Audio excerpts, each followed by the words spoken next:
Every relationship hides a story, and each story carries its own burden. She said it as if it were nothing at all. I'm moving in with Ryan. It makes sense financially. I froze mid-motion. Coffee paused halfway to my mouth. Her tone was light, almost careless, but her eyes slid past mine instead of meeting them. Ryan, her closest friend, the one she'd always called like family. I didn't react, didn't press for answers. I only gave a small nod. That works out just fine, I told her. Her brows flickered upward, startled. She'd been bracing herself for pushback, for an argument, maybe even desperation. What she met instead was calm. Inside me, something shifted, but it wasn't anger or grief. It was closure. A silent door swinging shut that I hadn't realized was still open. She left early the next morning, humming lightly as though nothing in her world had changed. I stayed on the couch long after the door clicked closed, listening to the hollow silence she left behind. On the table, her mug remained, lipstick smudged faintly along the rim. A cheap, unfamiliar red I had never seen her wear before. It didn't fit the woman I thought I knew. Or maybe it did. Maybe it belonged to the stranger she was becoming. I opened my laptop. Ryan's profile was locked, but hers wasn't. A new photo stared back, dinner from the night before. She had sworn she'd been working late. In the curve of a wine glass, Ryan's grin gave her away. I didn't save it, I didn't need to. Images like that etched themselves in memory, sharp and permanent. I played the role. Sent her kind messages. Asked about her day. Listened while she complained about expenses, while she praised Ryan for always being such a reliable friend. Every word she spoke was a lie wrapped in truth.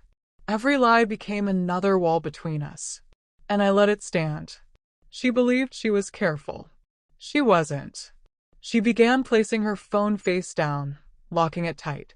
She wore that same cheap red lipstick each time she claimed she was heading to the gym. At night, she no longer reached for me.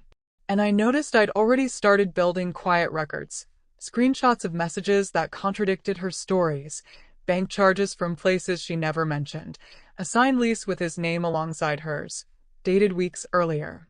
She had already left in every way that mattered. She just hadn't spoken the words. And that was fine. When someone shows you who they are, the pretending ends.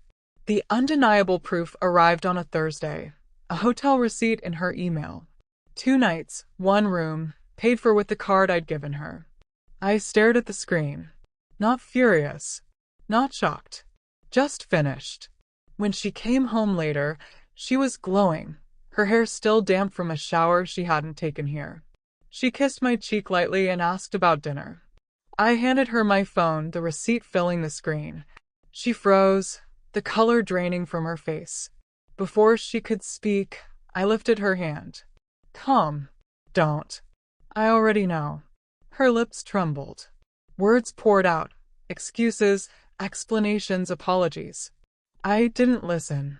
My decision had been made long before. You're moving in with Ryan, I said evenly. She nodded, eyes brimming. For financial reasons, I echoed. That broke her. She collapsed, sobbing, reaching for me. I stepped back. I told you, I said quietly. That works perfectly. Confusion crossed her face until I added. I ended this lease. It was never yours. My name, my money. Notice went in last month. Her eyes widened in shock, horror slowly sinking in. You'll stay with Ryan now, I told her. Starting tonight. Her knees buckled. She begged, called me cruel, her cheap red lipstick smearing with tears until her face barely resembled her own. I went to the closet, lifted the suitcase I had already packed, and set it carefully by the door. She stared at it like it was a coffin. At midnight she left. No final words, no apology. Only the scrape of wheels over pavement as she pulled the bag away. I stood at the window, watching her shadow fade into the night, dragging behind her the weight of what she had chosen. I felt nothing. No victory.